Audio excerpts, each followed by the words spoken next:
গতকালও দেখলাম যে প্রথম স্বাধীনতা দ্বিতীয় স্বাধীনতা নিয়ে বিতর্ক। তো আমরা যারা গত 16 বছর আসলে এই ঘটনাগুলোর ভিকটিম ছিলাম, আমাদের কাছে এটা অবশ্যই স্বাধীনতা। 5ই আগস্ট আমরা আসলে নতুন করে স্বাধীন হয়েছি। যারা এই গত 15-16 বছর নির্যাতিত হয়েছে, নিপীড়িত হয়েছে, আর যাদের ব্যাংক ব্যালেন্স অক্ষুণ্ণ ছিল, যারা আপোষ করে বিরোধী রাজনীতি করেছে, তাদের কাছে হয়তো এটা স্বাধীনতা মনে হয় না, কারণ তারা সবসময় হয়তো স্বাধীন ছিল, আগের আমলও ছিল, এখনো ছিল। তো তাদের কাছে প্রথম স্বাধীনতাও গুরুত্বপূর্ণ না, দ্বিতীয় স্বাধীনতাও গুরুত্বপূর্ণ, তাদের কাছে হচ্ছে গুরুত্বপূর্ণ লুটপাটের স্বাধীনতা।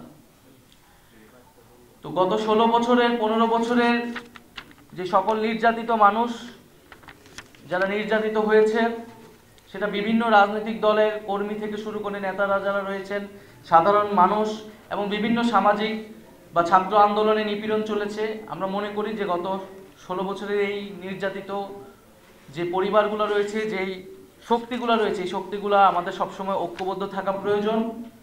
কারণ এই ঐক্যের শক্তির মাধ্যমে আমরা আওয়ামী ফ্যাসিজমকে আসলে প্রতিহত করেছিলাম।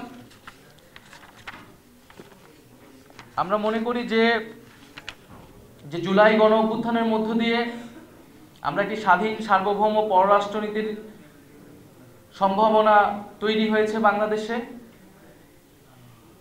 এবং বাংলাদেশ একটি ভারসাম্যপূর্ণ মর্যাদা ভিত্তিক একটা পররাষ্ট্রনীতি মাধ্যমে পরিচালিত হবে, যেখানে দেশের জাতীয় স্বার্থ এবং জনগণের স্বার্থই প্রধান হিসেবে বিবেচিত হবে।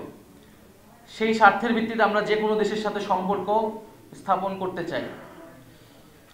আমাদের রাষ্ট্রীয় এবং জাতীয় পররাষ্ট্রনীতি আসলে সেই দিকে হওয়া উচিত। গত 16 বছরের যে আমাদের নতজানু অবস্থা থেকে আমাদের বের হয়ে এসেছি 5ই আগস্ট, এবং সেটা যাতে অক্ষুণ্ণ থাকে, ধারাবাহিকতা থাকে। সামনের দিনগুলোতে যেই সরকারে আসুক না কেন, একটা দেশের সরকার পরিবর্তন হয়, কিন্তু পররাষ্ট্রনীতির কিন্তু সহসা পরিবর্তন হয় না, কারণ এটা রাষ্ট্রের সাথে সম্পর্কিত, জনগণের সাথে সম্পর্কিত।